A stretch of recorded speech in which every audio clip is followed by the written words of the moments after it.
I'm going to very start Mediterranean. right off the bat by getting some garlic and olive oil cooking away. Okay. And now, a little bit of onions as well. Now, what should we know about halibut when we buy this? Because I mean, you are the king of fishing, so Thank and you. fishes and cooking fish, so you know all about this. Well, like almost any white fish, you want to see fish that is kind of iridescent, that you can almost see through. And Yes. when fish is chalky, it's usually a sign of age. So it should have a nice shimmery shine when you're buying fillets. Nobody's going to buy a whole halibut because they can go up to 200 pounds. So this is cut from a 40-pound halibut, and it's nice, thick fillets. All right, and that's about a serving, one of those, right? That's about 4 ounces? Those are about 4 or 5 ounces each. All right, so you have your... So I have olive oil, onions, and garlic just started. And just to kind of expand the flavor of the garlic a little bit. Okay. Then I'm going to add fennel. I sliced very thinly. Which we is have this. that here. And make sure I save some of the fronds. That's so Italian. And the fronds will be garnished at the end. It's such a delicious flavor with seafood. And we should tell people that you are half Italian, right? I am. I'm Italian and Irish. All right.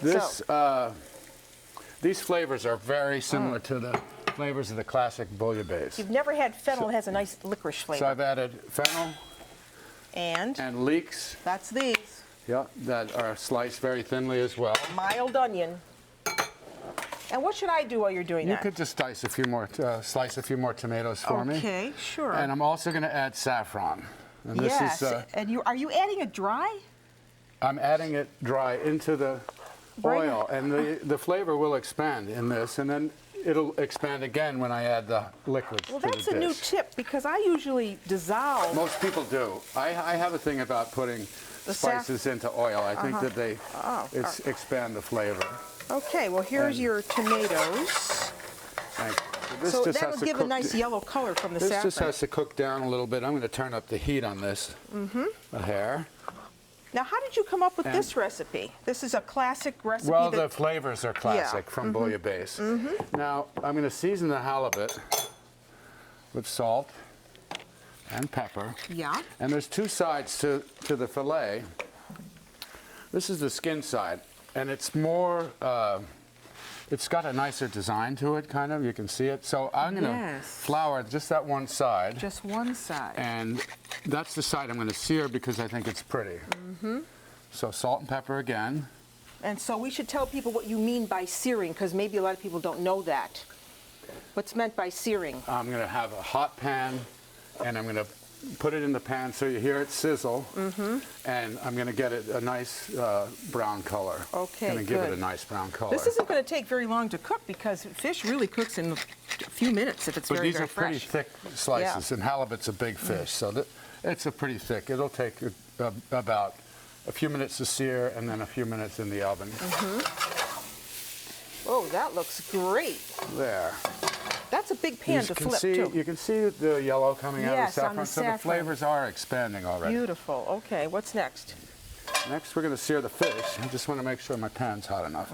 Just on the one side. Can I help you? Sure. Yeah, Lightly flour it. Okay. That's not quite hot. I'm going to wait just a hair. Hot pan is important, otherwise it'll stick, right? Yeah, it will. Okay. I see what you mean about seeing the design of the on the side of really the fish. pretty. That's good. Yeah. There's your third one, and one more. One more. I want to get that even for you. Okay. Beautiful. All Thank right. you, Mary. So you don't need that anymore. Don't need that. Okay, good. Now the vegetables are soft. I'm going to add. You got your tomatoes. Fresh tomatoes. Now, if you don't have ripe tomatoes, with some juice too, if you don't have ripe tomatoes, you can use canned tomatoes here. It would be better than using flavorless tomatoes. Okay. So That's very tomatoes pretty. and juice. Some white wine. So we can use any dry white wine for that? Right, and then I have some fish stock here. And the fish stock, I have it heated up just so we can speed things up a little bit here. Now, it's easy for you to make fish stock because you have all of those access all the to frames all and the frames and the heads and of the fish. Also, you can either grate or julienne some orange rind. Isn't this pretty? And put the orange rind in there, and that's a beautiful flavor. And those are the classic bouillabaisse flavors. Okay. And you can see the halibut is starting to sear. I'm going to let it get a little more brown. Yes, just and a little you'll see those crushed. markings. Let this come up to a boil, and I'm going to need the mussels, I'll too. get them. Yeah.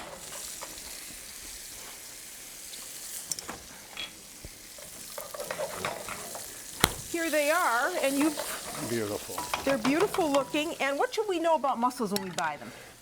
Well, I like the local mussels, the blue mussels. When you buy them, you debeard them, rinse them, scrub them really well because they're in the sauce. And then if there are any that are open, squeeze them. If they don't stay closed, don't use them. Don't use them. That's the most important. That's a good tip. So if So they you don't stay closed, don't You're right. use them. You don't have to throw it out if it's gaping like that. Yeah, if it's a tiny. If it's gaping a little bit like that one just was, and I squeezed it and it stayed closed. Oh. Here, watch. Yeah. And then, actually, he's All gone. right. He's gone. Okay, good. Okay, so now my broth is hot. The fish has a nice brown color on it, golden brown. Gorgeous. I'm going to make this. And if you Beautiful. don't want to dirty 2 pans, you don't have to do it in 2 pans. You can sear the fish, put it on a plate, and then start making the sauce. So That this is can go gorgeous. off. So we have this beautiful fish, Wow. and then I'm going to add the mussels, 5 or 6 per person. This is recipe was enough for 4 people. Put the mussels all around, bring it to all the way up to a boil, and then it goes into a 350-degree oven. Uncovered. Uncovered. I'm just going to take a little taste right now. I'm not going to add any salt to it because the mussels are going to make it salty, and I'm going to wait until we plate, and then I'll re-season. I probably will good. add a little bit.